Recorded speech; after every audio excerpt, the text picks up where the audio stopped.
On va prendre un texte de la Gemara de Masechet Sanhedrin, qui est à la suite de du dernier cours, qui paraît être juste un fait divers, mais en fait, à travers ce que la Gemara nous raconte, entre guillemets, ce fait divers, il y a un enseignement très important pour nous tous. Alors, de quoi s'agit-il ? Il faut savoir qu'à l'époque de la destruction du premier temple, dans le voisinage, c'est-à-dire tout proche, qui était même en Israël même, vivait, parce que la terre d'Israël n'était pas occupée que par le peuple d'Israël, il y avait d'autres peuplades qui vivaient en voisinage avec le peuple d'Israël, et parmi eux, il y avait Ammon et Moab, qui nous savons qui descendent des filles de Lot.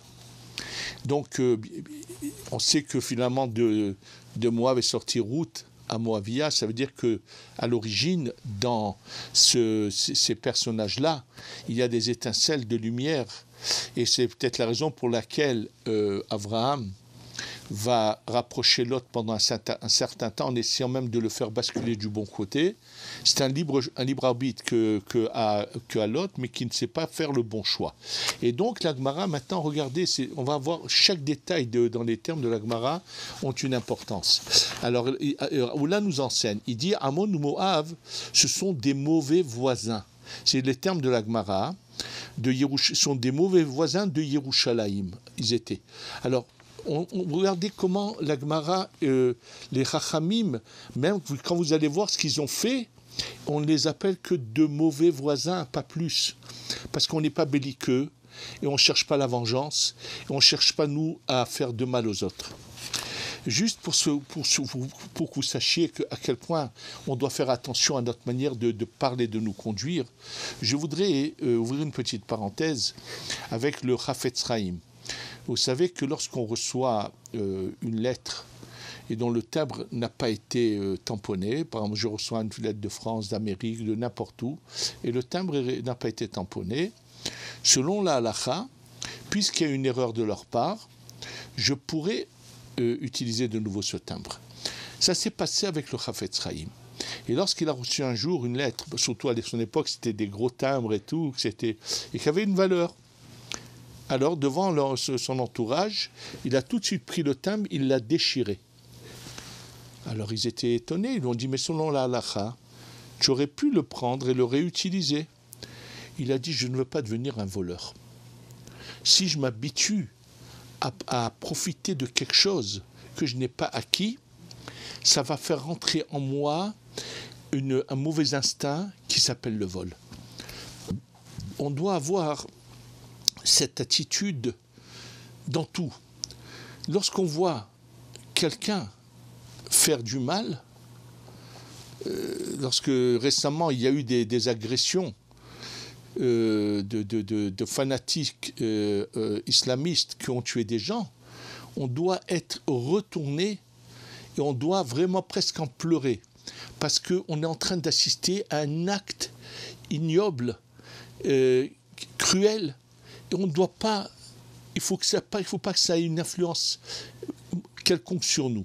Donc regardez là, vous allez voir tout de suite que finalement, ces gens-là, ce qu'on appelle ces mauvais voisins, de quoi s'agit-il ? Ils vivent à côté et ils sont au courant. Le peuple, ils sont voisins avec les Juifs habitant en Israël, qui les mettent au courant que les prophètes leur disent que s'ils continuent, ils vont aller en exil. C'est-à-dire, eux sont au courant de tout ce qui se passe, des prophéties qu'on entraîne que les prophètes disent au peuple d'Israël, et maintenant qu'ils le savent, eux vont tout faire pour que ces prophéties soient mises en application. C'est pour ça qu'ils sont appelés de mauvais voisins. Ils sont ni maudits, ni rien, mais finalement, on va essayer de comprendre. On va d'abord raconter ce qu'ils ont fait. Alors, qu'est-ce qu'ils ont fait, eux ? Puisqu'ils habitaient juste... quand ils ont entendu que les prophètes annonçaient la destruction donc, de Jérusalem, ils ont tout de suite pensé... Eux, ils ont voulu agir et anticiper les choses. Ils ont donc envoyé des envoyés à l'empereur Nebuchadnezzar. Et ils lui ont dit, sors et viens. C'est les termes de la Gemara. Pouk, veta, viens. Alors vous savez ce qu'il leur a répondu? J'ai peur. Il a eu peur. Vous savez pourquoi? Lui a participé à... il faisait partie lorsque Sancherib est venu siéger Jérusalem à l'époque du roi Cheskia, il était venu avec 180 000 hommes. Et lui a vu le miracle qu'en une nuit, ils ne se sont pas réveillés. Non seulement il y a eu plusieurs miracles. D'abord, c'est qu'ils ne se sont pas réveillés, 180 000 hommes. Dieu agit comme il en a envie. Dieu n'a pas besoin ni d'un balai, comme certains ont dit comme bêtise que les musulmans sont le balai de Dieu. Dieu n'a pas besoin de balai de qui que ce soit. Personne ne connaît les façons, la manière dont Dieu veut gérer le monde, quand est-ce qu'il voudra juger ceux qui ont fait du mal. Ce n'est pas notre affaire. Mais en tous les cas, lui qui avait vu qu'en une nuit, sont tous retrouvés morts le lendemain, et finalement tous ces corps-là ne sont pas restés faire de la putréfaction sur Israël. Il y a eu un miracle qui les a emmenés tous vers la mer. Ils se sont tous retrouvés dans l'eau et dévorés par les poissons. Il y a des raisons à cela, dont on ne va pas parler maintenant. Donc lui, Nebuchadnezzar, savait pertinemment que ce qui s'était déjà passé. Donc il dit, j'ai peur qu'on me fasse comme ce qu'on a fait au précédent. C'est-à-dire, de qui s'agit-il? De Sancherib. Vous savez ce qu'ils lui ont répondu? Et c'est marrant que la Gemara ramène leurs termes, mais c'est pour vous dire à quel point ils avaient la connaissance de Dieu. Ils lui ont répondu, Shalhoulé, donc ils répondent à Nebuchadnezzar, qui en aish bebeto. Le mari n'est pas dans sa maison. Alors le Maharsha nous explique que ça veut dire le mari quoi. Eux ils savent ce qui se passe avec Dieu. De quoi s'agit-il? C'est le Michelet. Oui, c'est un passouk dans Michelet. Et là-bas, dans ce passouk, c'est ce que le Maharsha nous mentionne. Ce passouk dans Michelet parle de la femme qui veut tromper son mari et qui dit à celui qu'elle fait venir, son mari n'est pas là. En fait, le Maharsha explique que nous, le peuple d'Israël, on est considéré comme l'épouse de Dieu. Et donc, en fait, ce que ça veut dire, c'est que lorsque Dieu nous prévient que lorsqu'on agit mal, il va se retirer de sa surveillance sur nous. Vani aster aster panay. Il ne le fait pas délibérément, c'est qu'il y a des anges accusateurs là-haut qui réclament justice. Qui disent, Dieu, pourquoi tu as vu comment ils se conduisent? Ils sont là constamment à réclamer, à nous faire du mal.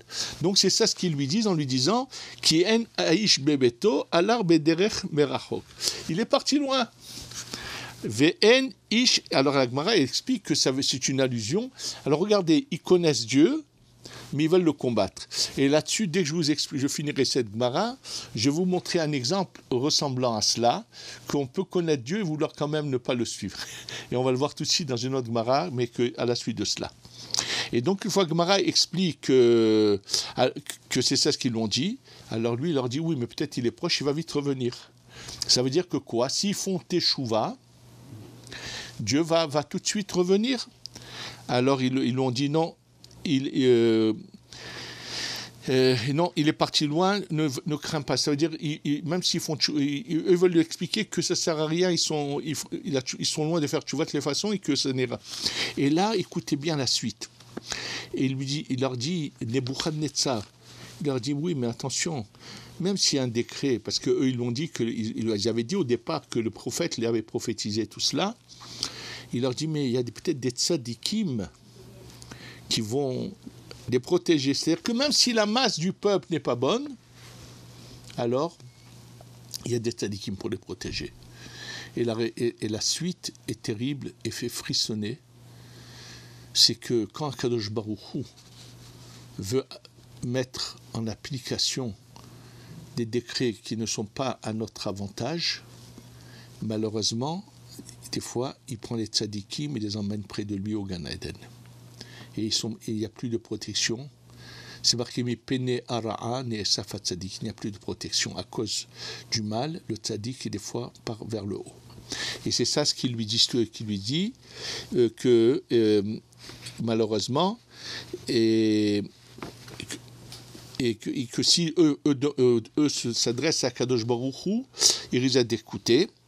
Et là, bien sûr, finalement, eux, ce qu'ils vont ensuite dire, mais c'est loin, il avait peur, ils lui donnent une route à suivre, qui est plus courte. En fait, eux, ils avaient l'habitude de venir de la Babylonie, qui est l'Irak d'aujourd'hui, par la Syrie, alors que si coupé par la Jordanie, il semble que c'était pas un chemin emprunté. Bon, c'est pas important.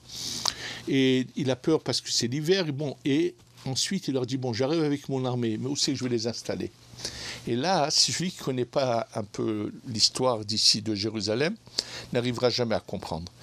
Depuis déjà un moment, ici, à chaque fois qu'on a creusé dans beaucoup d'endroits autour de Jérusalem, il faut savoir qu'à cette époque-là, du premier temple, comment les gens étaient... Il n'y avait pas de cimetière comme aujourd'hui. C'était totalement différent. Quand quelqu'un partait de ce monde, on l'enterrait dans un coin de terre précis. On attendait 1 an.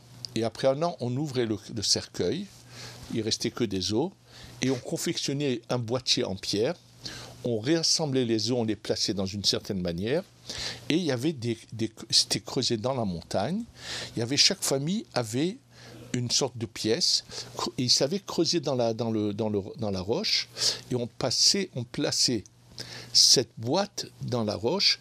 Donc en fait, ceux qui connaissent ce genre de choses, il y a des endroits où on peut les voir encore, où il y avait ce qu'on appelle Maharot Gvura. Ce sont des cavernes d'enterrement.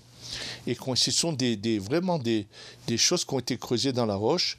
Et d'ailleurs, Rabbi Chaim ben Attar, le Or HaChaim HaKadosh, lors d'un de ses voyages en Israël, quand il arrive près de Arbel dans le nord, là-bas, je sais qu'il y en a qui sont rentrés.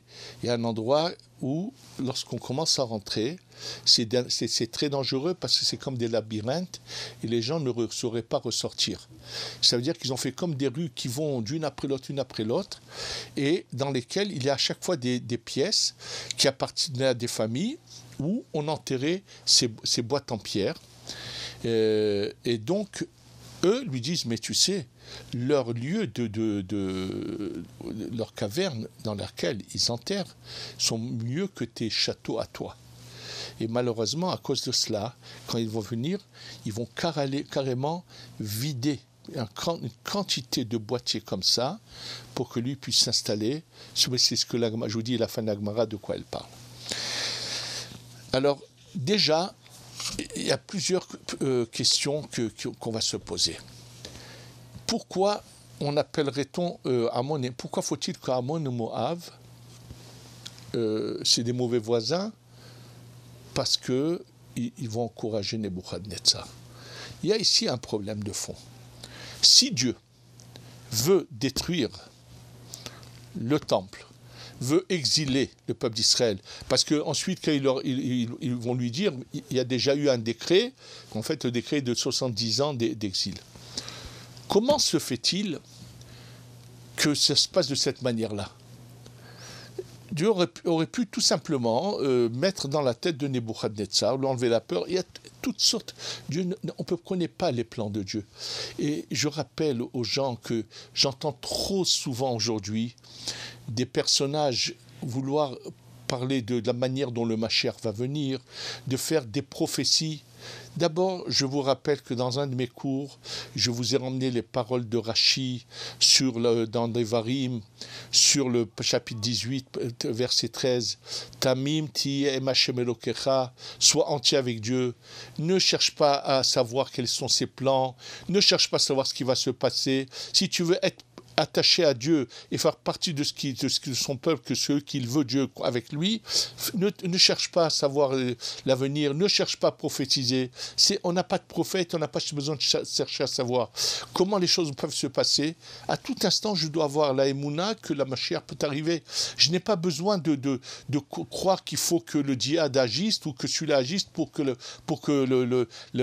Mashiach vienne. C'est pas mon devoir. Moi, je dois être au service d'Hachem.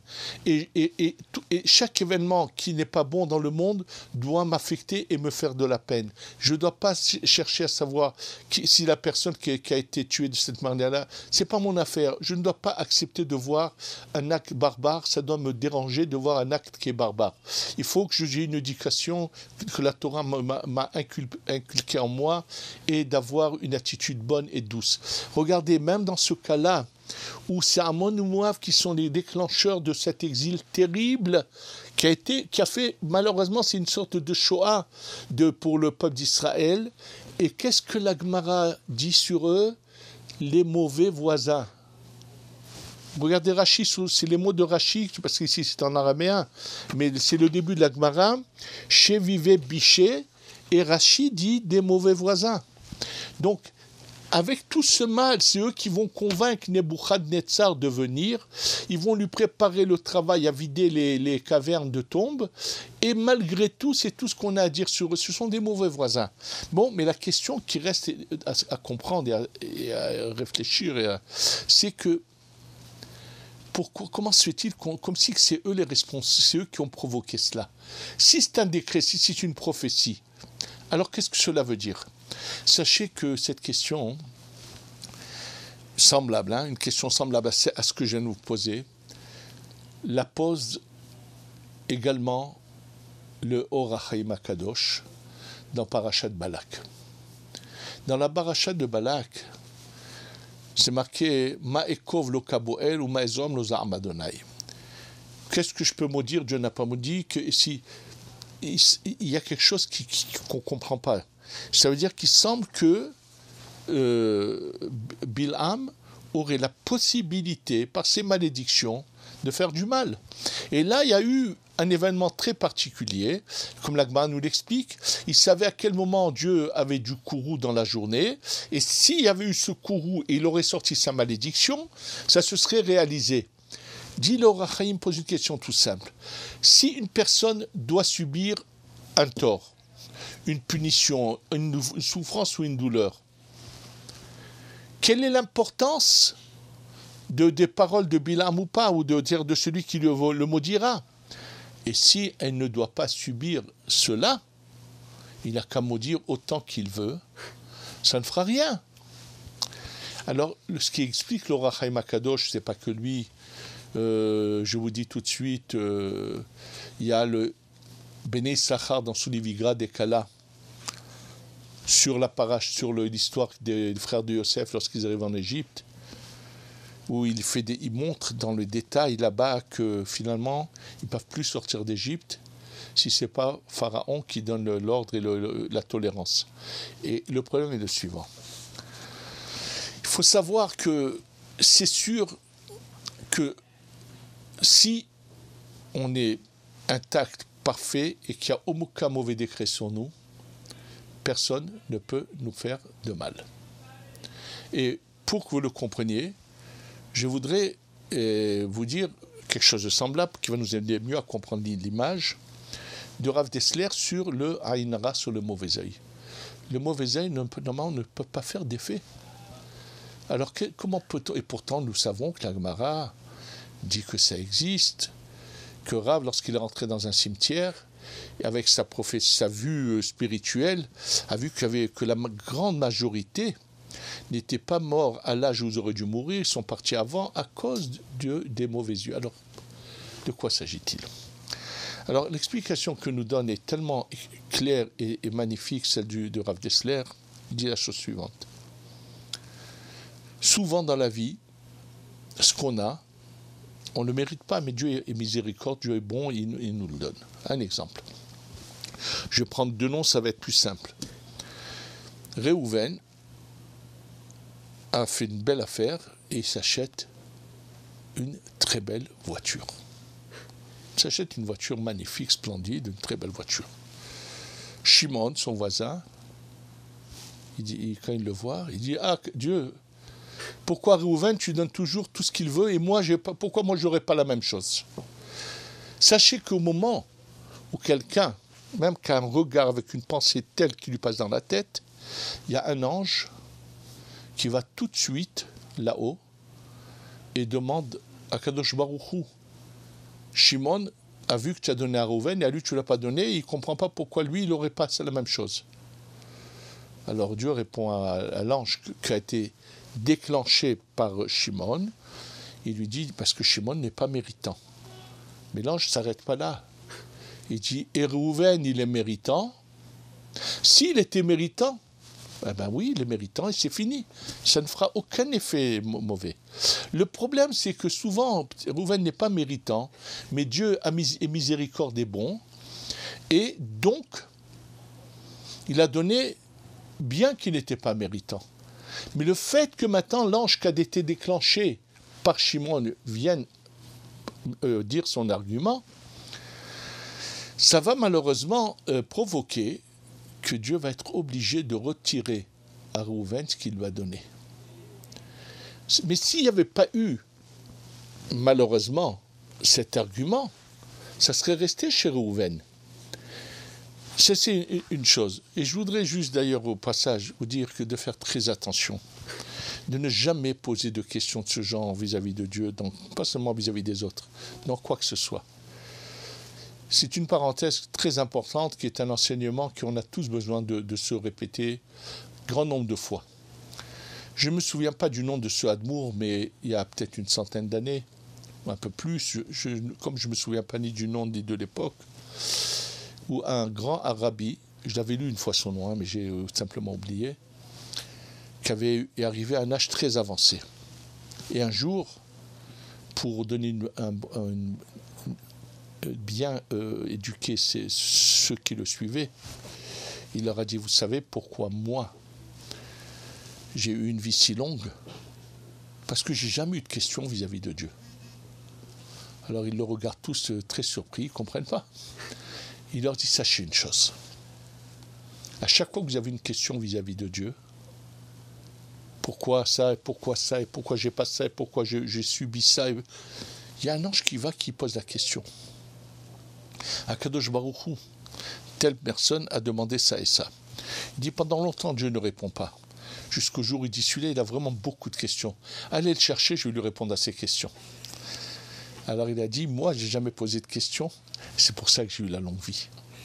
C'était juste une parenthèse, mais en tous les cas, vous savez que dans les prières de Rosh Hashanah et de Kippour, au moment où on ouvre l'arche où on sort le Sefer, avant de sortir le Sefer Torah, il y a une prière qui est récitée, la même phrase 12 fois. C'est dans le monde séfarade dans tous les cas, c'est comme ça. Je ne sais pas si dans le monde ashkénaze ça se fait, maintenant dans le monde séfarade. Et la phrase est la suivante. Le'olam Adonai devarecha nitzav b'shamayim. Que Dieu à tout jamais, tes paroles restent dans le ciel. Alors, le Harizal nous explique. Le mot dibour, c'est quelque chose de dur. Que tous les mots décrets qui sont durs, je te demande de les laisser là-haut, qui ne descendent pas. Il peut y avoir beaucoup de décrets pas bons pour nous, mais Dieu peut les annuler.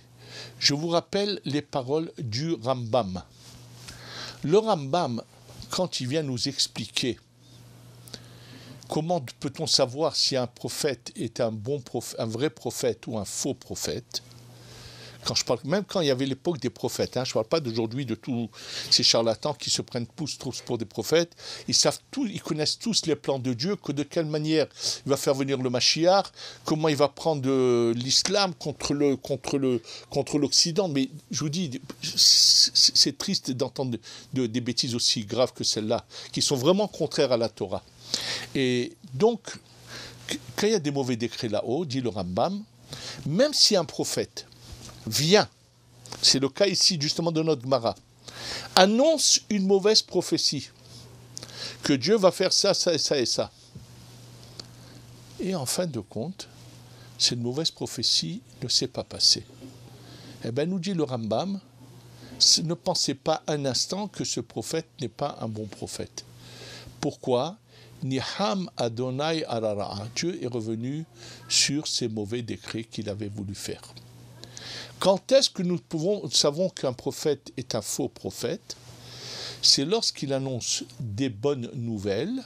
Et pourquoi il les annonce? Parce que Dieu l'oblige à l'annoncer. Quand un prophète reçoit une prophétie, il avait l'obligation d'aller la diffuser. Et lorsqu'il annonce une bonne nouvelle et qu'elle n'a pas lieu, cela est une preuve que c'est un faux prophète. Alors, on voit que c'est évident et clair. Il peut y avoir des mauvaises prophéties, il peut y avoir des mauvais décrets, il peut y avoir de tout, mais tout peut changer. L'exemple, le roi Cheskia dont j'ai parlé, qui se trouve à l'époque de Sanhérev, vient le prophète Yeshaïa et lui annonce une prophétie, qu'il allait mourir tout de suite, et dans ce monde et dans l'autre. Alors il lui dit, pourquoi? Il lui dit, tu n'as pas voulu te marier? Il lui dit, j'ai pas voulu me marier parce que je savais que j'allais avoir des enfants tordus. Malheureusement, il a eu Ménaché et Rashbeke, que beaucoup ne savent pas qu'il avait aussi ce Rashbeke, qu'un jour, quand il les emmenait à l'école, et comme il avait mal parlé, en voulant le descendre de son épaule, le Rashbeke tombe et meurt, mais Ménaché est resté. Donc c'est pour ça. Alors il lui dit, et là, le Yeshaïa Navi lui dit, pourquoi tu te mêles des chemins de Dieu? C'est-à-dire que bien que Cheskia sait pertinemment qu'il va avoir des enfants qui ne sont pas bien, ce n'était pas une raison pour ne pas se marier. C'est ce qu'il lui dit. Ça veut dire que nous, on n'a pas à se mêler de ce que Dieu veut faire. Nous, notre but, c'est de le servir. Point. C'est tout. On n'a pas à penser à quel plan il a, qu'est-ce qu'il va... Nous avons qu'une chose. Comment apprendre à le servir de mieux en mieux, de s'améliorer. Et là, quand il entend ça, Cheskia, le roi Cheskia, il dit à Yeshaïa, à Navi, au prophète Yeshaïa, écoute, donne-moi ta fille en mariage, par mon mérite et le tien, j'aurai des enfants peut-être un peu mieux. Alors qu'est-ce qu'il lui répond le prophète? Je te donne ma fille, ça ne sert à rien, c'est trop tard. La prophétie a déjà été décrétée qu'il allait mourir. Vous savez ce qu'il lui dit? Arrête-toi là, ta prophétie elle est finie. Tu te trompes. Tu sais pourquoi il dit ça? Car mes Koublani mi bataba, j'ai eu une transmission de mon aïeul David, le roi David. Lorsque même une épée tranchante est sur le cou, on va tuer quelqu'un, l'épée est déjà sur son cou, il ne faut pas désespérer de la miséricorde. Ça veut dire qu'il faut savoir que le mal, on peut toujours l'arrêter et l'annuler. Et donc là, ce que la Gemara veut nous enseigner, que malheureusement, ces gens-là en faisaient, pourquoi on les appelle des mauvais voisins? Parce qu'eux ont un peu appuyé sur l'accélérateur pour faire descendre cette prophétie. Et ils ont réussi d'ailleurs. Il est fort possible, on ne connaît pas, mais on ne sait pas, mais c'est ça l'enseignement que nous avons ici.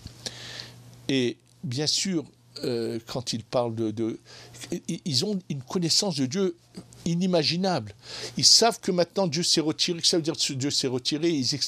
Ça veut dire la Ashgaha, la manière dont Dieu gère le monde. Et ils ont vraiment un savoir, et ce n'est pas pour autant qu'ils veulent être au service de Dieu. Et là, je vais vous dire, ça me rappelle quelque chose que je vais vous lire tout de suite. Et avec ça, on terminera l'explication de ce cours. Ce que la Gemara ramène dans Masechet Gittin. Justement, là-bas, la Gemara parle par contre de la destruction du deuxième temple, qu'elle a eu lieu à cause de ce qu'on appelle la haine gratuite, l'histoire de Kamsa et Bar Kamsa et ainsi de suite. Et là, la Gemara raconte comment le neveu du roi Titus, qui s'appelle Onkelos, Ben Clonimus, Onkelos Aguer. Alors Onkelos, sachez que dans tous les Chumashim, dans tous la Bible, il faut savoir qu'il y a le texte de la Bible, dans tout, pratiquement partout, et vous avez la traduction en araméen. Et selon le Harizal, bien sûr selon le Gemara, mais le Harizal met l'accent là-dessus, qu'il faut, quand on lit la paracha pour le Shabbat, on doit lire non seulement le texte de la Torah, mais on doit également lire 2 fois le texte de la Torah et 1 fois la traduction en araméen. Alors, sachez que Onkelos, qui était donc un converti, qui a vécu en Eretz Israël et par les gens intelligents qui lui ont montré le vrai visage de la Torah. Pas par les charlatans qui veulent faire de la Torah des gens de belliqueux, de haineux. Attention, il a la chance de fréquenter, de voir de grands rabbanim, de voir de vrais tzadikim. Et donc, il s'est rendu compte que finalement l'authenticité était dans le judaïsme. C'était authentique. Et donc, il a voulu se convertir, mais vous savez, il avait des connaissances, comme vous allez le voir. Il connaissait la magie noire, il savait comment parler avec les morts. Et c'est ce que la Gemara dans Masechet Gittin raconte. La Gemara dit comme ça, Unkelos ben Klunikos. Donc Unkelos, le fils de Klunikos, qui est qui? En fait, Klunikos était marié avec la sœur de Titus. Donc la Gemara dit, il est le neveu, par du côté, la sœur de Titus, c'est sa mère. Et Ba'il et Agayure, il veut donc se convertir. Mais il veut. Alors qu'est-ce qu'il fait? Par sa magie noire, par ce qu'il connaît, par ce qu'il sait, ce qu'il a. Il rentre en lien avec Titus qui est déjà mort, avec l'âme de Titus qui est là-haut. C'est marqué dans la Gemara. Et il lui dit, dis-moi, toi tu es maintenant là-haut, tu sais la vérité. Et qu'est-ce qu'il lui dit? Il lui demande la chose suivante. Man hashiv beha'u alma. Dans le ciel, qui est le peuple élu? Qui est celui qui est le plus important? Le peuple élu tel quel, voilà. Vous savez qu'il a parlé? Israël. Il lui dit, c'est le peuple d'Israël. C'est une fois qu'il est là où il le sait. Mais attendez, le fait de le savoir, ça ne le fait pas changer pour autant. C'est-à-dire que même après sa mort, il y a un libre arbitre. Écoutez bien. Il lui demande, Maoulé daboukebehu. Qu'est-ce que tu penses si je me convertissais? Qu'est-ce qu'il lui répond? Ils ont trop de mitzvot, trop de commandements, tu n'arriveras pas à le faire. Et qu'est-ce qu'il lui dit? Il lui dit, écoute, va les combattre et tu deviendras le grand de la génération. C'est-à-dire, il sait la vérité. Il sait que c'est le peuple d'Israël qui est le peuple élu. Et qu'est-ce qu'il lui dit? Tu n'y arriveras pas. Il lui dit au contraire, tu veux devenir un grand personnage, un grand dirigeant? Va te battre contre eux.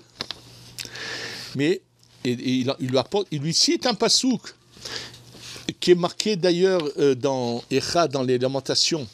Ayut Tsarea les roches. Ceux qui ont voulu combattre le peuple d'Israël sont devenus des têtes.